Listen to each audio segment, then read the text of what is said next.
Good morning and welcome to Cheche, the show where opinion counts, live on Citizen TV. I'm your host, Udwak Amimo.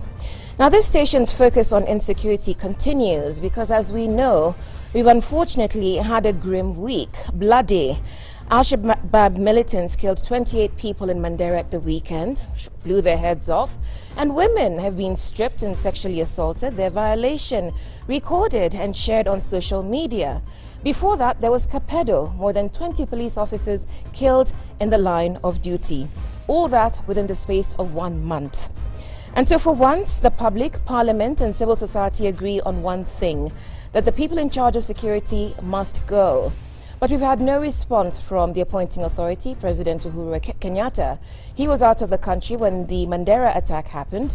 He got back last night. We're still waiting for a statement from him. But we do have with us as our guest today Garissa Senator Yusuf Haji. He's also a former defense minister. He acted as Interior Security Minister, and he is currently also the Security Chair for the Committee on Security. Welcome back, sir. Thank you. We also have in the studio with us our regular panelist, Mutegi Njau of Royal Media Services, and political analyst David Makali. Good morning, everyone. Senator Haji, let's start with you. The Senate had a special sitting on security yesterday, as did the National Assembly. What can you do about the insecurity in the country? Well, as parliamentarians, there's very little that we can do, really.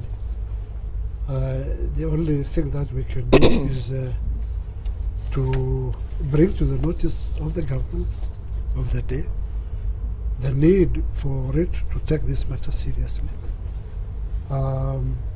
For the last 1.5 years, there's been a lot of insecurity all over the country. And this needs for people to put their heads together and find out why is this happening. Are you suggesting then, A, that the government has not been taking security seriously, and B, that no heads have been put together to get to the bottom of what's happening?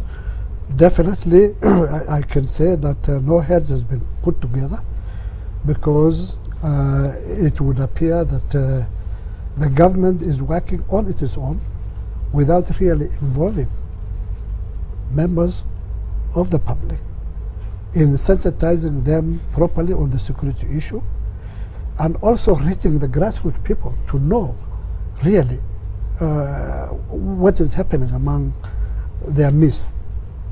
This is lacking. As you know, in the older days, we had contact with the provincial administration. You were part of that? I was part of that.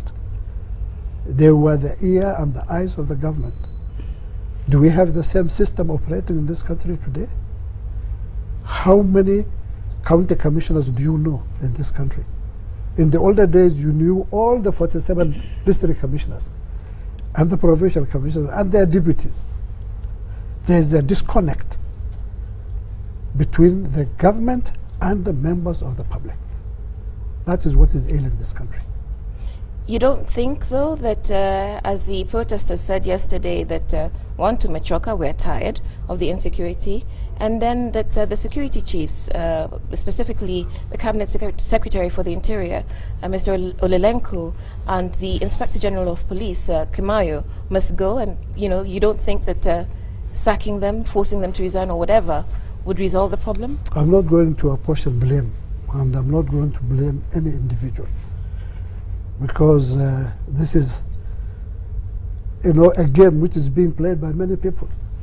And Olelenko and Kimayo are only one among many. The only thing they can do is direct and give instruction. But the people who are supposed to execute those directions, are they doing their work? Are they in touch with the people? Do they give people the confidence to come and tell them what is happening? Is that happening? That is the question that I will ask as a former person who have dealt with security for many years. But David, let's assume that yes, for a moment, let's make you Olelenko. Yes. And you were in that position not so long ago as the defense minister or in charge of internal security. Yes. You do not think, did you at your time have the mechanisms to be held accountable, let's put it that way, because the public is in the habit of saying resign, or Lenku resign, Kimayo resign. What level of responsibility should those people be associated with? Yes. And should they at one point say, look, this is enough, I've done what I could and I have to go? Yes. Well, it is a tall order to expect what is not happening in Africa. In Africa, Yes. there's nobody who leaves his position simply because you are dissatisfied with it, or the people are dissatisfied. I think that is not the problem. There are mechanisms, and that's what I was asking. Are these mechanisms being put into practice? Yeah. You see? I'm speaking from what I have seen in the field. Yes. You go and the district commissioner is a duck sitting there. He has no control over anybody. Why is that so? Why they have the power? That is the good question. Why is that so? They don't have the power. Why don't they have the power? They have been stripped of the power. First of all, in the older days, there used to be district development committee meetings. There used to be grassroots leaders meeting. They are not happening. There used to be brothers educating people on government policies. And knowing the problem of the people, that is not happening. So by that you mean that there were forums for connection? Yes. There's a disconnect with the central government and the people in the field, as well as the members of the public. But we have county commissioners. Yes. And when we tried to, when the president first appointed the county commissioners, there was an uproar. Yes. Yeah, the governors argued that this was, the executive trying to go against the constitution and devolution. Yes. I agree with you.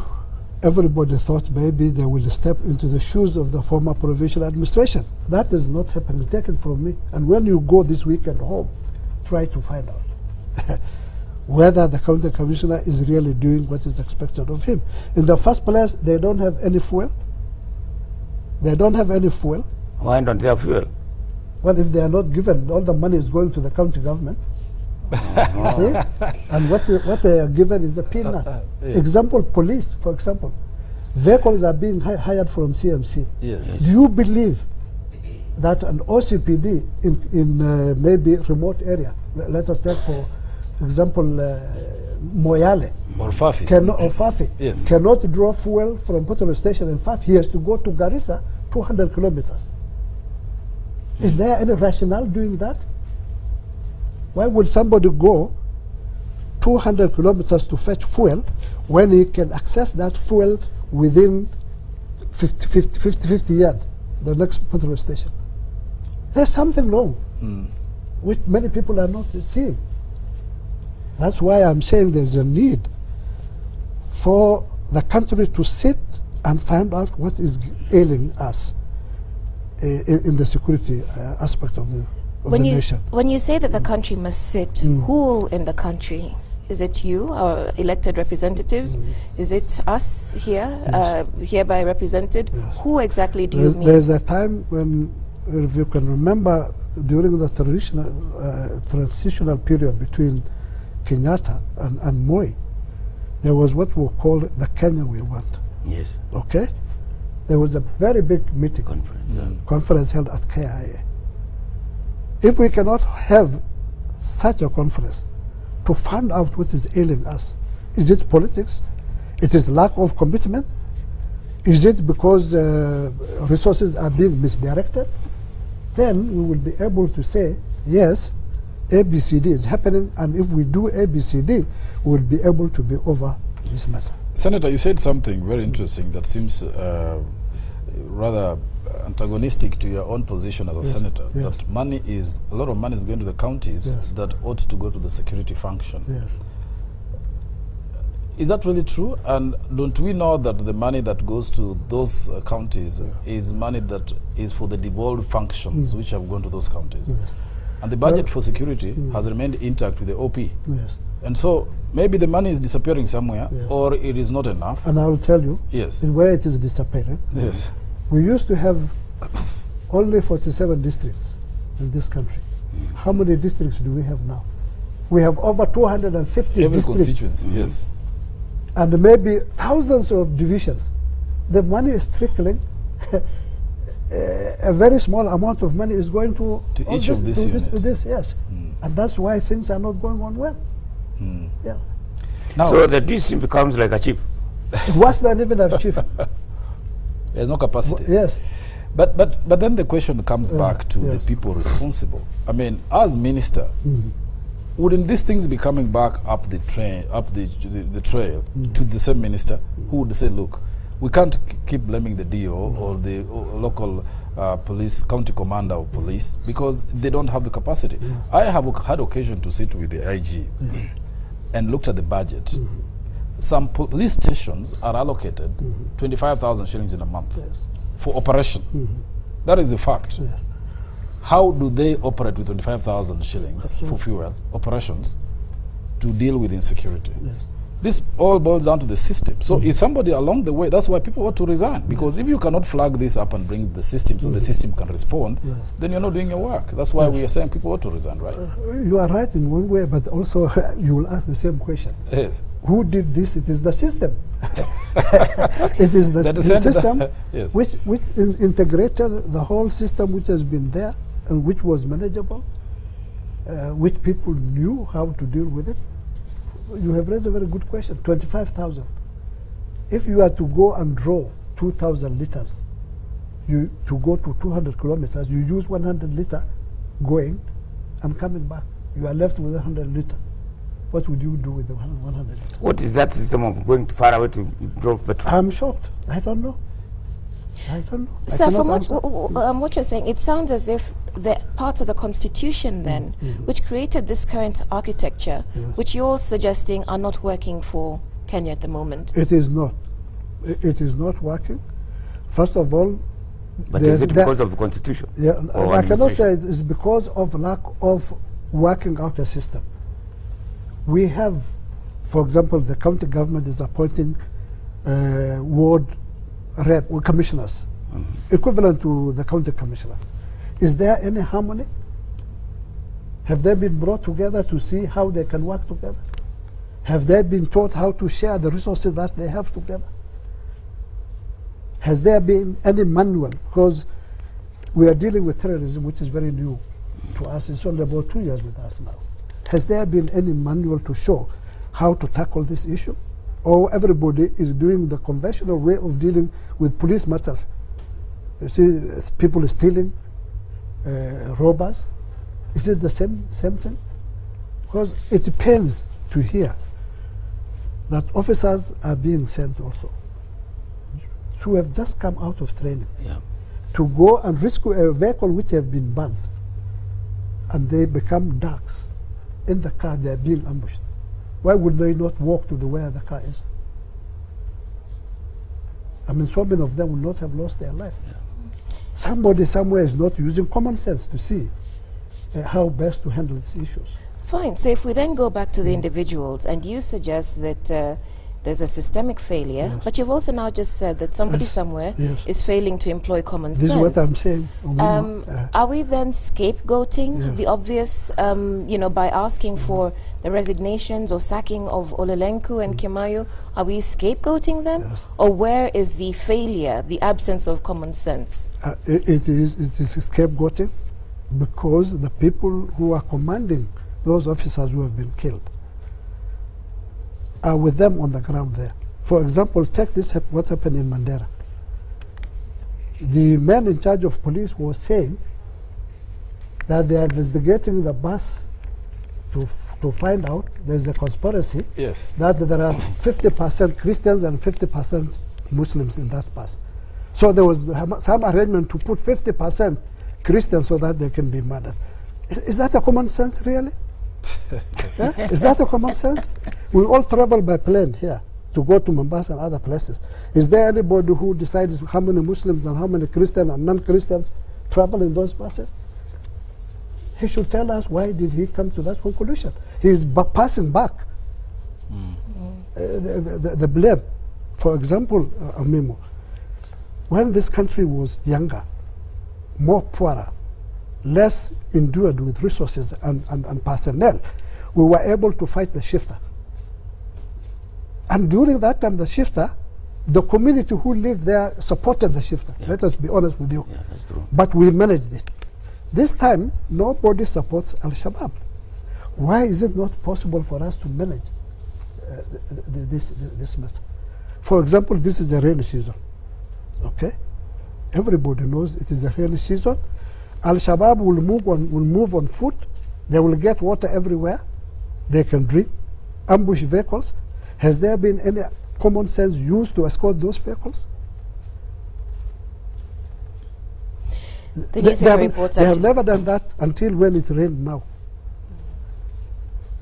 So, but then the question is, people have, okay, that is a response. Yes. Then there is the aspect of intelligence gathering. Yes. The people are saying, look, our intelligence is not working. Yeah. From where you see it as chair of that Actually, committee. let's be more specific with that question. Yes. Because the Mandera governor apparently warned about an impending attack. He had been attacked himself. He had been attacked himself. His convoy security was withdrawn. There had been escorts for public transportation again, which were withdrawn. Yeah. So going back to the question that David, I think you were going to pose, intelligence. Yeah.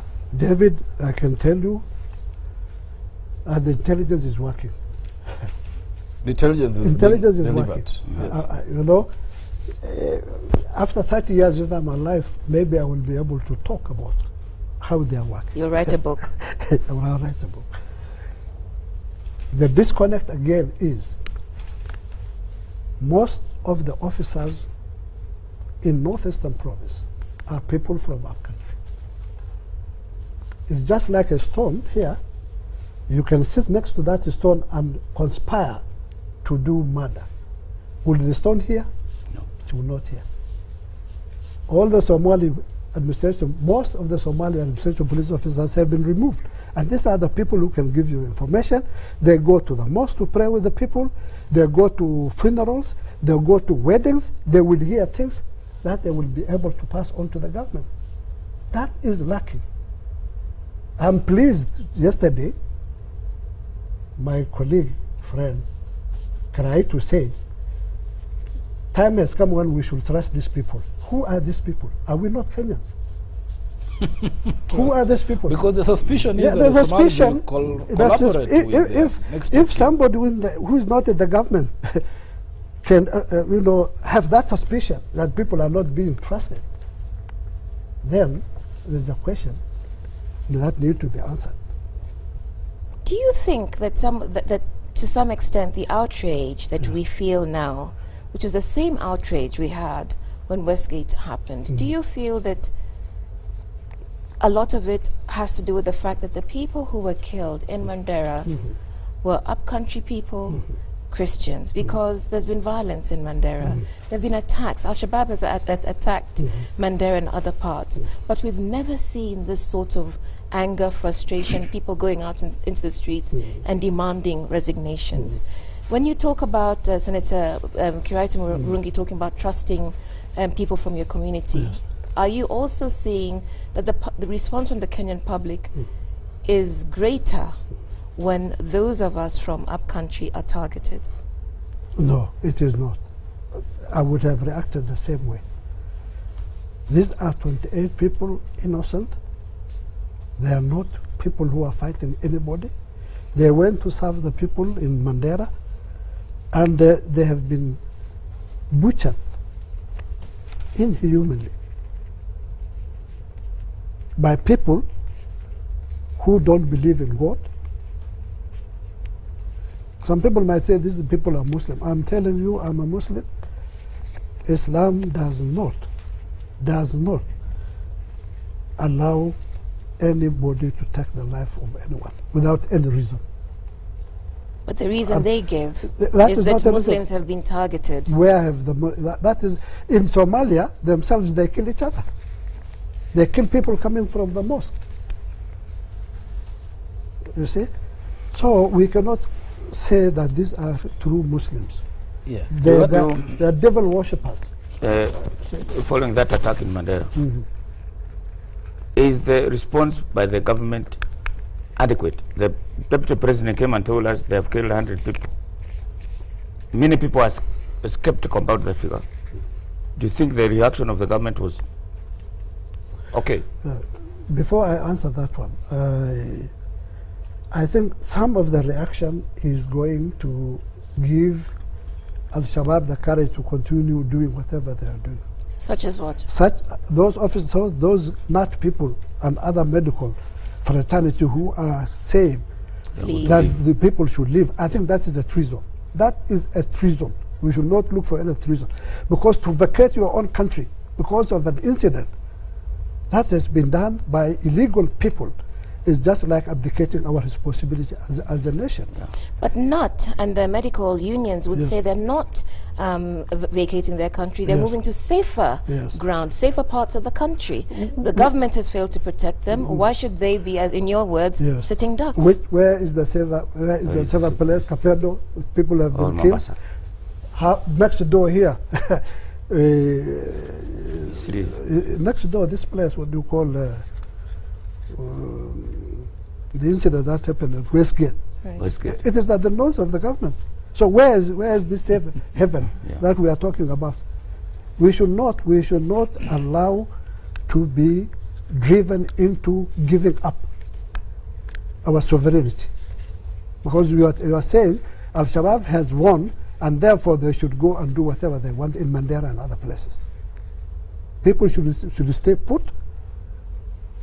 I will even go further and say they should be trained and armed. Yeah, the medical, the yes, train them and arm them so that they can also protect themselves if you cannot protect them. So what about the government reaction? The response by the military? Do you believe what you are told? That is a very interesting question. I wouldn't like to comment on that. Okay, we'd like to know, because we were given a specific number of deaths, that the KDF had killed 100 Al-Shabaab militants, the 100 who were supposed to have carried out this attack, and that bases in northern Kenya were, in Somalia, actually. In Somalia, were taken out. Well, this has been going on, to be honest. The army have been taking on Al-Shabaab in many parts of southern Somalia. But in this particular case, I'm not in the system to be able to tell you it is true or not true. And I have no reason not to believe. If the government is saying that, who else would I believe? That sounds like a diplomatic response. Yes. It sounds like a diplomatic response. Oh, he's beginning to soft pedal. He's being diplomatic, saving his fire for the book. Yes. But just from, you come from that border area and that community, the communities in northern Kenya, Somalis. Yes. What you talked about intelligence, you said it's being given. But the problem is that the deployment of the police officers is not sensitive to the fact that they need people who can break through the communication barriers there. How difficult is it to eradicate this Al-Shabaab infiltration? It is not, given the intricacies of the Somali clans and whatnot. Are they being hidden within is any protectionism they enjoy, or why is it difficult? There is, I can swear on the Quran, there is no protection among the community at all, unlike the shifter time. I told you during the shifter, many people used to support the shifter. But in this case, even Somalis in Somalia don't support Al-Shabaab. Okay, so is the government deaf, or does it not engage with those of you who are prominent within the community? Because you have said this. The last time when we had the former Deputy Speaker, Farah Malim, even yesterday when he came here. Yes, he said that. Aden Duale has said this as well. Yes. You have links to the government. You are part of the governing coalition. Yes. Are they not listening to you? That is a very good question. We are not digital. What does that mean? That you're too old to be listened to, we are or too what? old to be listened to, too old to be asked any question. That is my honest opinion. And so you've preferred this information and it's been ignored, it's been dismissed. Just for example, just take the question of Moyale and Mandera. I and Eroko Paro are elders who have been in leadership in this country. We have brought security without raising an arm, without a gun. We did it through persuasion, through telling the people what is right for them, telling them what the future holds for them if they live together in peace. We did the same thing in Mandera, okay? And we feel we can do much more if we are engaged and given the opportunity to say what can be done. For example, you cannot conquer Al-Shabaab through the air or by moving in a motor vehicle. See? If you have a special squad comprising of the local people, moving on foot, going to villages, spending night with the people, drinking camel milk, they will be able to get information. You see? Yeah. We have to take a break. Okay, we have to take a break now. Stay with us. This is Cheche. We're live on Citizen TV. We'll be back with Senator Yusuf Haji after this break. If you have any thoughts, any questions about the ongoing insecurity in the question, do send your opinions and your questions to SMS number 22422, or you can tweet. The handle is @Cheche_TV.